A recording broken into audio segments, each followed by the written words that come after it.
আসসালামু আলাইকুম। আমি শারমিন তুলি ইয়ামি ফুড অ্যান্ড চ্যানেল থেকে সবাইকে স্বাগতম জানাচ্ছি। আজকে খুবই অসাধারণ একটি রেসিপি তৈরি করে দেখাবো। ইলিশ মাছ দিয়ে লাউ রান্না করব।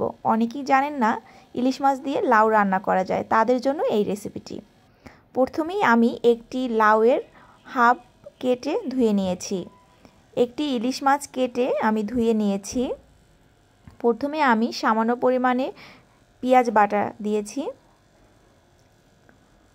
অল্প পরিমাণ হলুদের গুঁড়ো দিয়েছি, পরিমাণ মতো লবণ দিয়েছি, অল্প রেড চিলি পাউডারটা ইউজ করেছি,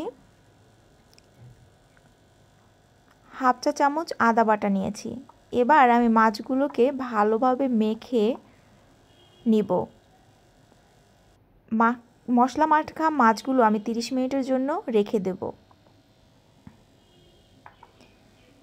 এবার আমি একটি প্যানে তেল দিয়ে দিয়েছি। তেল গরম হয়ে আসা পর্যন্ত অপেক্ষা করব। তেল গরম হয়ে আসলে আমি দুটো পেঁয়াজ বাটা দিয়ে দিচ্ছি। 1 চা চামচ আদা বাটা দিয়ে পেঁয়াজ এবং আদা বাটাগুলোকে আমি নেড়ে নিব। এবার আমি 4-5টি কাঁচামরিচ দিয়েছি। আমি পেঁয়াজ বাটা এবং কাঁচামরিচ দিয়ে লাউয়ের তরকারিটি তৈরি করব। পরিমাণ মতো লবণ দিয়ে দিচ্ছি। আধা চামচ হলুদের গুঁড়ো নিয়েছি।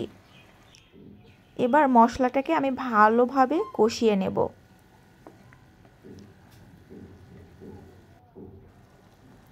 অল্প পরিমাণ পানি দিয়ে দেব। আবারও আমি নেড়ে 10 মিনিটের জন্য মশলা কষানোর জন্য দিয়ে দেব। এভাবে ভালোভাবে মশলাটা কষিয়ে নিতে হবে। মশলা কষালে আমি কেটে রাখা লাউগুলো দিয়ে দেব। মশলার সাথে লাউগুলো আমি ঢেকে কষিয়ে নেব।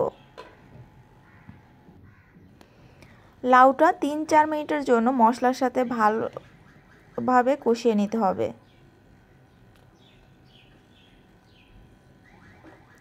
আমি লাউগুলোকে নেড়ে নেড়ে মশলার সাথে কষিয়ে নিচ্ছি। লাউ অনেকটা কষানো হয়ে গেলে আমি মশলা মেখে রাখা ইলিশ মাছগুলো এক এক করে দিয়ে দিব। এভাবে কাঁচা মাছ দিয়ে লাউ রান্না করলে ইলিশ মাছের সেন্টটা ভালোভাবে আসে। আমি মাছগুলোকে ভেজে নেইনি। মাছ এবং লাউ কষানো হয়ে গেলে আমি পানি দিয়ে মাছগুলোকে উল্টে দেব।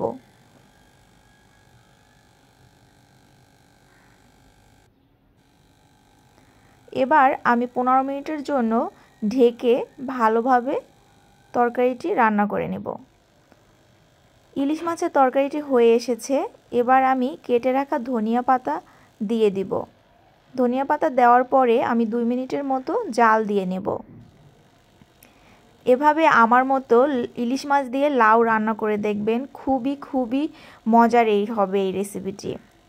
অসম্ভব সুন্দর একটি সেন্ট বের হয়েছে কাঁচা ইলিশ মাছের। যদি আমার ইলিশ মাছ লাউয়ের রেসিপিটি ভালো লেগে থাকে তাহলে অবশ্যই আমার চ্যানেলটিকে সাবস্ক্রাইব করে দিবেন। পাশে থাকা বেল আইকনটিকে অবশ্যই ক্লিক করে দিবেন। নিত্য নতুন রেসিপির আপডেট পাবেন। সবাই ভালো থাকবেন, সুস্থ থাকবেন। আল্লাহ হাফেজ।